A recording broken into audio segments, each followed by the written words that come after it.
needs to happen for Arizona football to get to a bowl game? And it's probably not that outlandish when it comes down to it.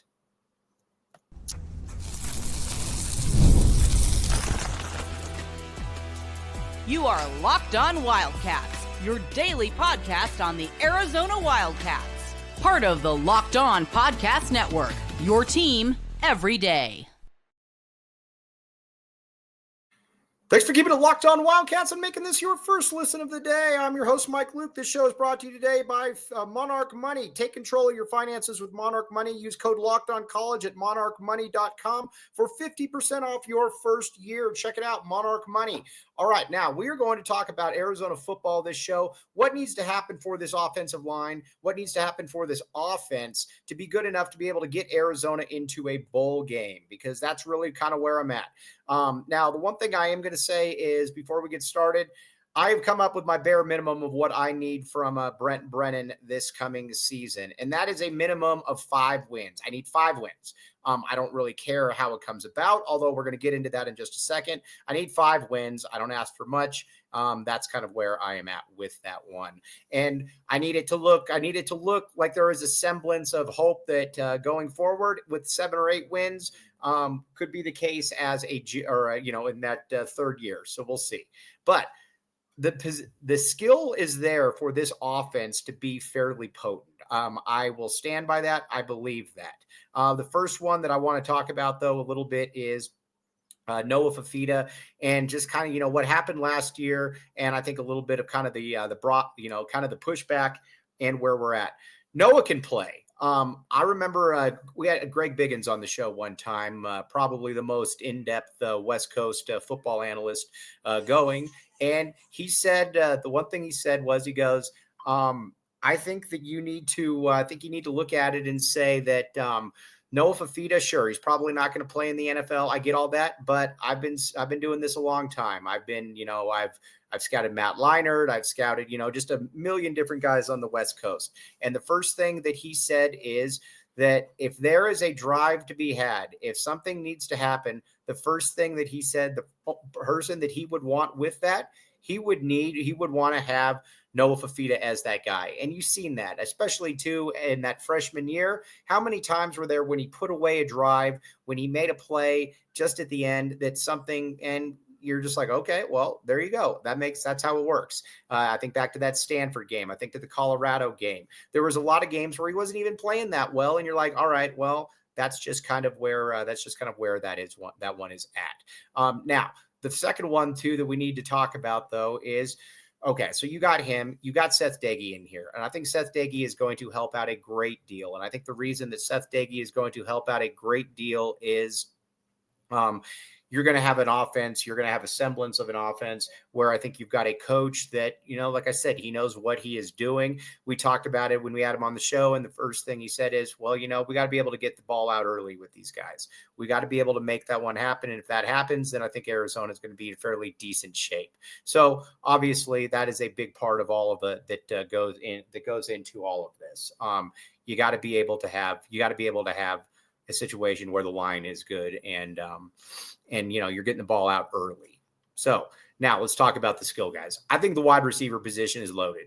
Listen, you're probably not going to have an NFL type player. I get all that, but you are also probably going to have you're going to have a lot of really, really good number twos, which is definitely an advantage and an upkeep from what Arizona had last year, where you basically had T-Mac and then you had T-Mac and then you had a bunch of different bunch of guys that probably just weren't really good enough. And that's with all due respect to some of those other players. I think Chris Hunter at the end showed that he was able to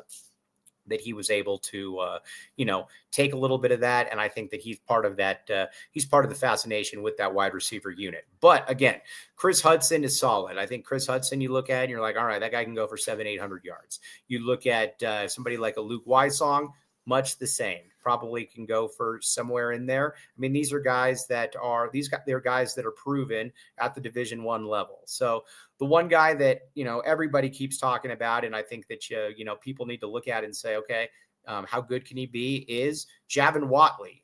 Listen, he obviously comes from a smaller school, put up monster numbers there, but he really, really looked the part. And again, I know you got to be able to showcase it. You got to show what a player can do, all of that. I get all of that. But he, like I said, he really looked the part so far, and he's an exciting guy to think about and what that possible next step for him could be. Then, like I said, Chris Hunter as well. Chris Hunter is really, really good. He showed out last year, and I think that he was one that I think he was one where you're like, okay, all four of those guys, they've got potential to be in that 700-800 yard realm. Arizona didn't have that last year. Arizona basically had one guy in T-Mac, and then you had a bunch of guys that, just really weren't that good. That's something that, I think we could all pretty much see. And then also, as far as we're looking at pass catchers, you need Kean Burnett to stay healthy. If Kean Burnett stays healthy, I think Arizona could also be in fairly good shape, because you got a lot of guys that could really, I think make some plays at that point. So those four guys, and then the tight end position, there's a lot to work with there. We're going to get to the running backs here in a second. But the big question, though, is going to be time and time again, is that offensive line. And that's, again, I get it. That's kind of where I'm at with this. So with him, the first thing with the offensive line is I think that four of these guys are basically spoken for. Four of the positions, what you're going to get. He is listen, at the Big Rhino is going to start at one of the tackle spots. The staff loves Rhino. The big thing with Rhino is he's just got to stay healthy. If Rhino stays healthy, then I think Arizona can, like I said, I think can go to a bowl game. He's going to be a linchpin, because when he wasn't in there last year, you noticed almost immediately what was different, all of that stuff. And just kind of, like I said, it was just different. You noticed it when he was not in there. And then I think at the other tackle spot, you're probably looking at a Ty Buchanan. I think Ty Buchanan is another guy that, he's got some run at Texas Tech, obviously. How good is that, though, for Arizona? And, like I said, why is he here? That's one of those ones that you're always kind of, you wonder a little bit about. But both those guys, I think you're probably looking at being your tackles. If they stay healthy, I think it's okay. And that's what I am going to keep coming back to. I just need the line to be okay. If the line is just okay, then I think that, like I said, Arizona would, I think be an interesting spot. All right. So the interior, though, you got DeCambra. And I think with DeCambra, that is that interior line position. That is he's good. He's going to be your starting center. Not only is he going to be your starting center, I think he's going to be somebody that, like I say, he is if he's the best lineman on the team, I don't think anybody would be surprised. He was a well thought of player coming in, performed well in camp, and I think all systems are pretty much go for him. Then the other one on the interior, the other guard, Deuced, the Deuce Boost. Deuced is one of those players. He is not a tackle by any means. He is definitely not a tackle, but that doesn't mean that he can't be a guard and that he can't be a guard, and he can't be somebody that's in there making plays, because when he was out on the perimeter, when he was isolated, it wasn't good for him. And not only was it not good for him, he just didn't necessarily show the quickness. He didn't necessarily show the quickness. He just didn't show that. But again, in guard, because he's a massive guy. I mean, that's the other thing too. He might be the biggest lineman on the team. I mean, he is a huge dude. He just, like I said, his feet leave a little bit to be desired. And like I said, that's something I think that if you're an Arizona fan, you can deal with. So, like I said, we shall, we'll see. But then the other ones after that, it becomes a little bit interesting, because you've got a player like a Roberts, you got some other guys, you got a Tristan Bounds. There's going to be some players, but I am going to keep coming back to this time and time and time again. I just need the Arizona offensive line to be okay. If the Arizona offensive line is just okay, then I think Arizona is going to be in a decent position. I just can't. Last year though, it was absolutely brutal. That was an impossible situation to watch. But I do think though, having Seth Doege there should make things a little bit easier because again, you're going to be able to get the ball out early. You're going to be able to get the not only are you going to be able to get the ball out early, you're like I said, you're going to have a little bit of a semblance of of coaching. And like Doege said, the big thing is getting Noah back on track. Last year, the feet were terrible. There was nothing that was going on with the feet. The feet were absolutely awful. You can't have that again. And, like I said, I think that's a big part of what Doege is doing. We're going to talk about that Doege factor, and then we're going to get to the running back unit because I think this running back unit is something that Arizona is going to be able to kind of hang on to.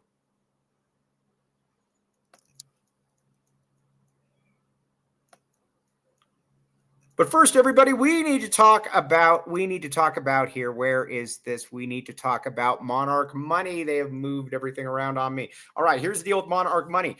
Ever wish managing your money felt easier? With Monarch Money, it can. Whether you're growing your savings or planning a big purchase, Monarch puts you in the driver's seat. It's like having a personal CFO giving you full visibility and control over everything. Monarch Money is more than a budgeting app. It is a complete financial control center. That's the great thing about it. You can go there and it's going to be kind of your one-stop shop. So again, check it out, Monarch Money. Now, I think one of the cool things about it too is I didn't realize how much money I was spending on food delivery. Monarch Money puts that out there for you. It lets you know, hey, dummy, get this in here. Do you need to be spending this? If you do, okay, well, we're going to let you know that it's there. And again, check it out. Now, take the control of your finances with Monarch Money. Use code LOCKEDONCollege at monarchmoney.com for 50% off your first year. That's monarchmoney.com, code LOCKEDONCollege for half off your first year. Check it out. That is Monarch Money. Great things, great things.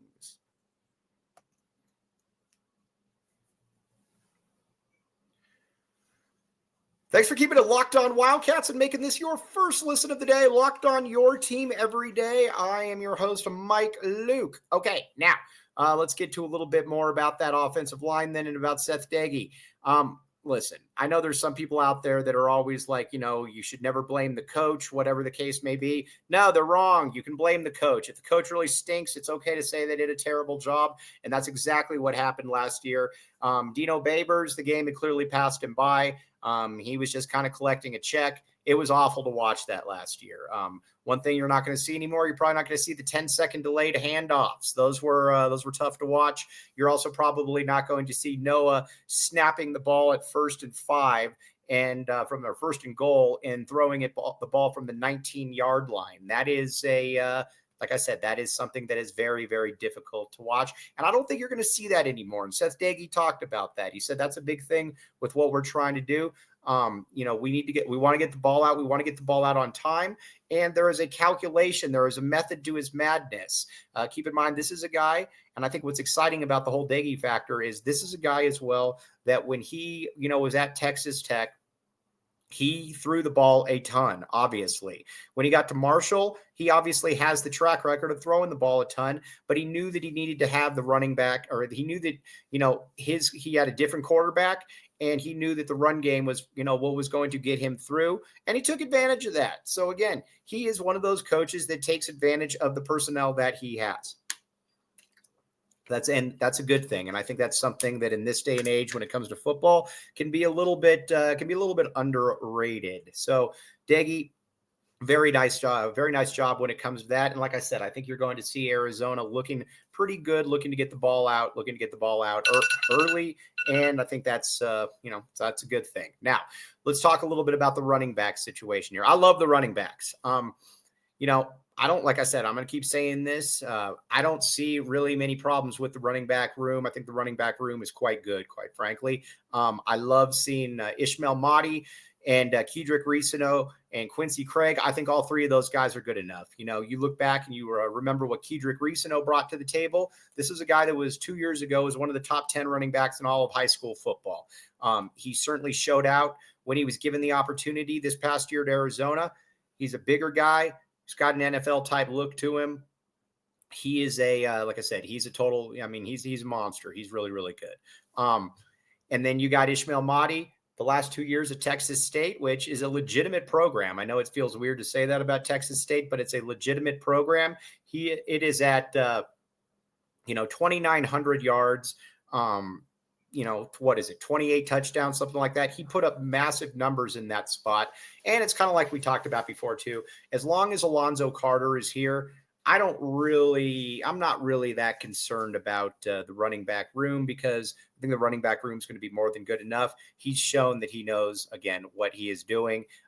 He's always going to have players in there. And you've already seen that. You look in the 2025 or 2026 class, you already got a borderline 4-star kid in there. Alonzo Carter is a guy that people want to play for. He's a really, really good coach. And I think that, like I said, he's a recruiter extraordinaire, like Alonzo Carter a lot. So you look at it, though, this team, on paper, and I got to give Brent Brennan some credit. This team on paper has done a fairly nice job with the skill position guys. Last year, it was a little bit difficult, obviously, because Ja'Cory Krosky he would have merited a lot of play on the field. But the problem is that he kind of got caught with his hand in the cookie jar. He didn't have any eligibility. Arizona got duped a little bit. He's off to the NFL. It shows you how good he is, though, that he basically didn't play last year and he's in the NFL. So you had Quali Conley. He was okay, not bad, but, more of an 800-yard rusher, something like that. That's really, Arizona, I think, is going to be more dynamic this year, because you at least got more dynamic players in the stable. And it'll be fun to watch how, about how Alonzo Carter does play that one out. So either way, good stuff for Arizona. I like the skill guys. But the big question, I think, is going to be, can the line hold up? And, you get people, and I want to keep saying this about Noah. They're like, well, Noah was missing open players last year. The problem, though, with that, and I'm going to always come back to this, is it's not like Noah's Peyton Manning, where, he's so smart that he can basically just be his own offensive coordinator. I mean, nobody in college can really do that. And that's essentially what he was having to do last year with Dino Babers, is that, sooner or later, Noah's just kind of playing the sandlot football. And, there were a couple good moments here and there, but you basically saw him lose all of his focus, all of his what makes him Noah, because he's just kind of running around for dear life. That's something that can't happen again. To put it mildly, that cannot happen again. But that's also too where I think that Seth Doege comes in, because just actually having a real coach back there, I think, is going to do a world of difference for Arizona. I need Arizona to have a pretty good offense. I don't see any reason why they shouldn't. I think they got the right signal caller. I think they got the right guy that, I think they got the right signal caller. I think they got the right guy to be able to make the moves. Now it's about being able to put it out there on the football field, because, like I said, I think you got to get 5 wins bare minimum this year. If you get 5 wins, you're kind of in a good spot. If you 5 wins, depending, with possibly being able to compete for a bowl game if you beat ASU. But there's still something, though, that I'm absolutely going to have to see, though, this year if I'm going to sign off on year 3 of Brent Brennan.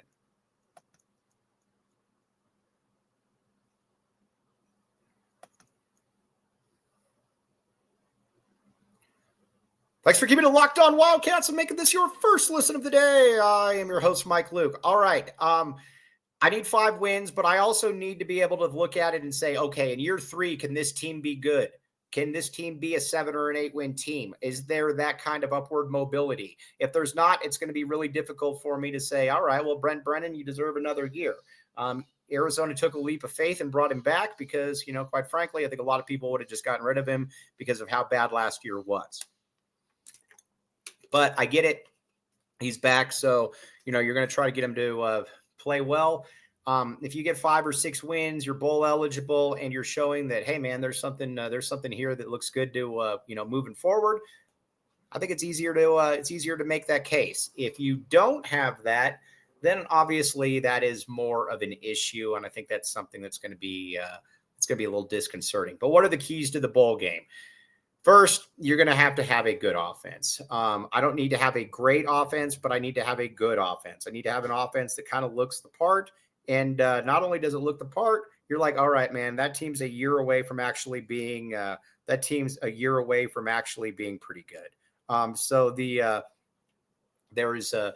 got that aspect to it. Watching that. Okay. Then the defense, and we're going to talk a ton about the defense tomorrow. I expect the offense, if this team's going to be good, I expect the offense to carry this team. I don't have a ton of faith in the defense, but I do like Danny Gonzalez. I just don't know about the talent on the defense. I watch this defense and I just say, all right, I just can't have you stink. It's kind of like the offensive line.